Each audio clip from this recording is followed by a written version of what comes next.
안녕하세요. 리안이 리준이 아빠입니다. 오늘은 필리핀의 교육 시스템에 대해서 말씀드려 보려고 해요. 초등학교부터 대학교까지 등록금은 얼마고 수업은 어떻게 받는지, 특징은 무엇이며 한국이랑 어떻게 다른지요. 그리고 영상의 후반부에선 어떻게 하면 어학연수를 최소 비용으로 최대 효과를 낼 수 있는지 제 생각도 말씀드려 볼게요. 제가 필리핀에서 공부를 하고 여기에 있는 대학을 나온 게 아니라 자세히 알지 못하는 관계로 저희 가게에서 일하는 5명의 직원들 그리고 와이프의 경험을 바탕으로 말씀드려 보겠습니다. 이 영상을 준비하면서 아는 건데 5명의 직원들이 다 대학을 나왔더라고요. 그럼 시작합니다. 처음 말씀드릴 건 유치원인데요. 우리나라는 어린이집을 먼저 가고 유치원을 가죠. 제가 어렸을 때는 유치원밖에 없었는데요. 유치원도 중간에 자주 안 나가서 잘렸던 기억이 있어요. 제가 유치원 중퇴입니다. 그때 막 선생님들이 우리 집으로 찾아오셔가지고 저희 어머니랑 상담도 하고 하셨는데 제가 너무 개구쟁이라 같이 있던 친구들 수업하는데 방해가 많이 되었나 봐요. 그렇게 전 유치원에 가지 못하게 되었죠. 그때 제 첫사랑 이름이 백설기인가 그랬는데 잘 지내고 있냐 백설기? 유치원 이름은 기억이 안 나는데 초등학교는 자양동에 있는 동자초등학교를 다니다가 옥수동으로 이사를 왔죠. 자, 그럼 제 이야기는 그만하고 필리핀 이야기 한번 해볼게요. 제 와이프 말에 따르면 초등학교 전에는 3군데를 간대요. 첫 번째는 널서리라고 그냥 어린이집이고요. 그 다음엔 킨더라고 약간 유치원이라고 생각하시면 되고요. 마지막이 프랩인데 초등학교 가기 전의 과정을 배워요. 필리핀 나이 4살에 널서리를 가고 5살에 킨더, 6살에 프랩을 가는데 과정은 비슷하지만 난이도가 좀 다르겠죠. 그리고 7살에 초등학교를 가는데 이건 우리 한국 나이 8살에 초등학교를 가는 거랑 똑같죠. 필리핀은 항상 만으로 나이를 치기 때문에 필리핀 7살은 우리나라 8살과 같거든요. 내용과 관계없는 이야기지만 우리나라 나이는 참 복잡한 것 같아요. 70년생이면 70년생이지 빠른 71년생이랑 친구고 학교 7살에 들어간 72년생하고 친구예요. 우리나라는 초등학교 6학년, 중학교 3학년, 고등학교 3학년 해서 총 12년인데 제 와이프의 경우는 초등학교 6년, 고등학교 4년, 대학교 4년 과정이었다고 하네요. 아마도 이 이유 때문에 한국에선 필리핀 대학교 과정을 잘 인정해주지 않는 것 같은데 고등학교까지의 과정이 12년이 아니고 10년이에요. 근데 지금은 좀 바뀌었다고 해요. 초등학교는 6년까지, 7년부터 10년까지는 주니어 하이, 11부터 12그레이드까지는 시니어 하이라고 대학교를 가죠. 이 교육과정은 2015년도인가 바뀐 거라고 해요. 우리나라로 치면 초등학교가 6년, 중학교가 4년, 고등학교가 2년인 거죠. 고등학교는 사립과 공립으로 나뉘어져 있어서 이것도 굉장히 차이가 큰데요. 한 반에 30명이 있는 사립학교에 비해 공립학교는 60명, 70명이 될 수도 있고 사립학교는 수업료를 내는 대신에 공립학교는 수업료 외에 들어가는 부가적인 부분만 내고 학교를 다니는데 공짜라고 보시면 되죠. 제 와이프는 사립학교를 나왔고 직원들은 전부 공립을 나왔어요. 대학교는 과 선택에 따라 천차만별인데요. 저 때만 해도 한국에서는 2학년까지 학부를 하고 3학년부터 학과를 했는데 필리핀은 그런 거 없이 학기로 나눠져서 공부를 하고 졸업한다고 해요. 우리나라는 1학기, 2학기, 1학기가 1년이잖아요. 근데 필리핀은 달라요. 직원 중에 작년에 대학교를 졸업한 친구가 있는데 1년은 3학기고 이거를 3년을 해요. 전공은 따로 없고 그냥 소프트웨어 쪽이라고 하더라고요. 학기당 수업료는 10,000페소에서 20,000페소 정도인데 이건 선택하는 전공마다 다르고요. 20,000페소라고 잡았을 때 1년에 60,000페소가 되는 거고 3년을 다니면 180,000페소, 500만원이 안 되는 돈으로 대학교를 졸업할 수 있는 거죠. 1학기당 10,000페소라고 하면 90,000페소, 즉 200만원 정도 되는 돈으로 대학교 졸업장을 받을 수 있는 거고요. 만약에 2년만 다닌다고 하면 이 금액은 더 줄어들겠죠. 말씀드린 학교들은 우리나라로 말씀드리면 지방 전문대 수준의 수업료고요. 제가 한국에서 학교 다닐 때 1학기에 400만원 정도 했던 것 같은데 1년이면 800만원이고요. 한국에서 1년 대학교 다닐 돈이면 여기서는 3년 넘게 다닐 수 있으니까 필리핀 대학이 훨씬 저렴하긴 한 거죠. 이제 비싼 곳을 말씀드려 볼게요.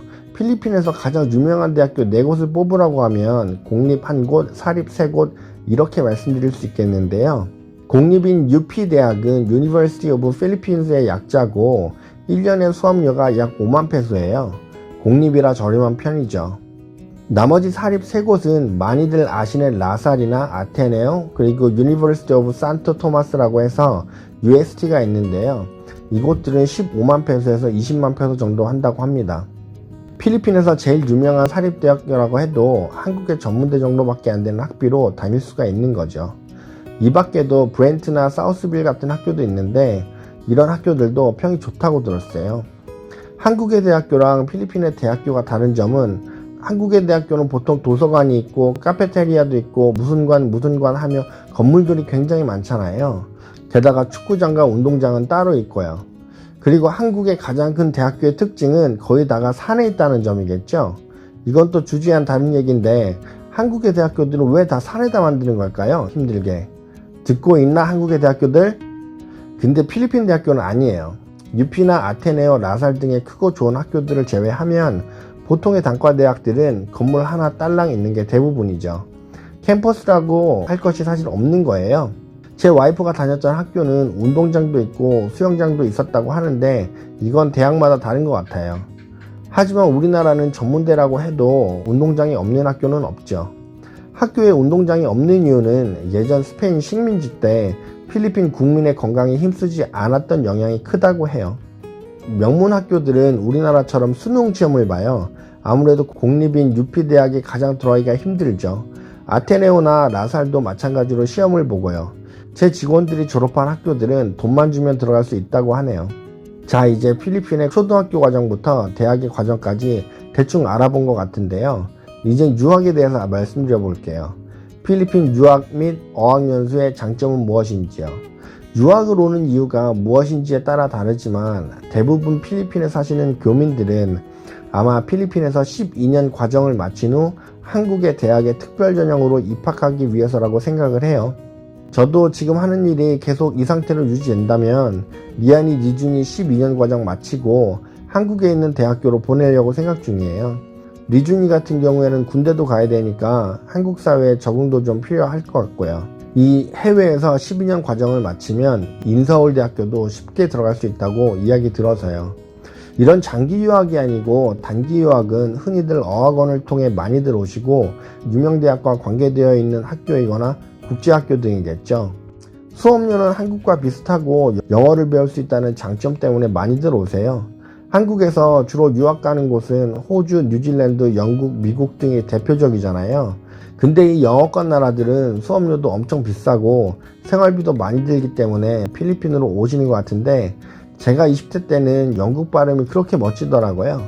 그래서 알아봤더니 어학원에서 한 달에 300만원 이야기를 해서 포기했어요. 뭐 영국 음식은 맛도 없지만요. 이제 필리핀으로 유학을 선택하셨을 때 장점을 말씀드려 볼게요. 첫 번째는 거리죠. 한국하고 필리핀은 4시간이지만 호주는 12시간, 미국과 영국은 15시간 아니면 그 이상이에요. 따라서 한국과 필리핀은 거리가 짧기 때문에 부모님과 학생이 함께 왔다 갔다 하기가 좋죠. 항공권 비용도 절약할 수 있고요. 두 번째는 영어를 사용한다인데 필리핀은 따갈로그도 쓰지만 영어도 사용이 가능하잖아요. 학군이 좋은 지역으로 가면 거기 학생들이 전부 영어를 사용하고 잘 사는 동네, 즉 부촌으로 가게 되면 영어를 아주 유창하게 하는 사람들을 볼 수 있어요. 세 번째는 비용이죠. 이것 때문에 필리핀을 선택하시는 것 같은데요. 한국 사람들은 선입견이 좀 있어요. 영어를 배우려면 호주나 미국으로 가지 누가 필리핀 가냐고. 근데 필리핀도 나름 영어 잘하는 사람 많고 호주에서 랭귀지 스쿨이라도 들어가려면 한 반에 10몇 명씩 있는 곳에 선생이 딱 한 명이지만 필리핀은 같은 비용 또는 더 저렴한 비용으로 1대1 수업이 가능해요. 그리고 호주 발음도 미국처럼 딱딱 떨어지는 건 아니고 좀 촌스럽죠. 학원에 따라 다르지만 한 달에 숙식 및 학원비를 포함해서 150만원 정도 생각하면 정말 넉넉하다고 봐요. 필리핀 발음 때문에 걱정하시는 분들이 많은데 발음은 자기가 교정하면 되는 거니까 필리핀도 나쁜 선택은 아니라고 생각해요. 그리고 영어로 말하고 들을 수 있다는 게 중요하지 발음 자체는 중요하지 않은 시대예요. 인도 사람들이 IT 업계 쪽으로 해외 취업을 많이 가는데 인도 사람들 발음이 진짜 재밌거든요. 오히려 개성이 있는 것 같아요. 제가 호주에서 유학했을 당시엔 아시아인들을 좀 차별하고 깔보는 경향이 있었어요. 하지만 필리핀은 그런 게 없죠. 오히려 인기가 좋아요. 학원도 한국인이 운영하는 곳으로 가면 삼시세끼 한식으로 나와서 음식 때문에 고생할 일도 없고요. 자, 이제 마무리를 하겠습니다. 필리핀에서 좀 살아본 제가 그럴 일은 없겠지만 20살이라고 가정을 해볼게요. 그렇게 필리핀에 어학연수를 온다. 그럼 저 같으면 일단 삼시세끼를 챙겨주는 하숙집을 먼저 구할 것 같아요. 부모님과 같이 1년 살기로 오시는 거라면 집을 렌트하셔도 되고요. 어학원 이런 건 좀 피하고 싶어요. 룰도 많고 스파르타 학원 같은 강압적인 곳은 제가 싫어하거든요. 그리고 선생을 한 명 구하는 거죠. 한 달에 3만 페소면 진짜 훌륭한 선생님 구할 수 있어요. 예를 들어 공부할 사람이 2사람이라면 더 좋은 경우겠죠. 혼자가 아닌 둘이라면 과외비가 절약되는 거니까요. 한 사람이 3만 내는 거랑 2사람이 15,000씩 내는 거랑은 틀리잖아요. 그렇게 월요일부터 금요일까지 10시부터 4시까지 그 선생님이랑 영어 공부를 하는 거죠. 1대1 수업이라 자신의 수준에 맞게 그 선생이 커리큘럼을 짜올 거고요. 아무래도 10명의 학생이 있는 반에서 말할 수 있는 기회보다 한 명의 개인 교사한테 말할 수 있는 기회가 더 많으니까 당연히 말하기 능력이 더 발달하겠죠. 이게 절대적인 건 아니고 제가 만약에 영어 공부를 다시 시작한다면 호주로 다시 안 가고 필리핀에서 이렇게 할 것 같아요. 보라카이나 세부 등으로 가면 어학연수하고 다이빙 자격증도 따고 놀기도 좋고요. 영어는 환경이 중요해요. 한국말만 쓰는 한국에선 영어 공부를 일부러 해야 되지만 필리핀에 와서 자연스럽게 영어를 해야만 하는 환경을 만든다면 나도 모르게 영어 실력이 느는 나를 발견하겠죠. 오늘은 여기까지 하겠습니다. 끝까지 시청해 주셔서 감사합니다.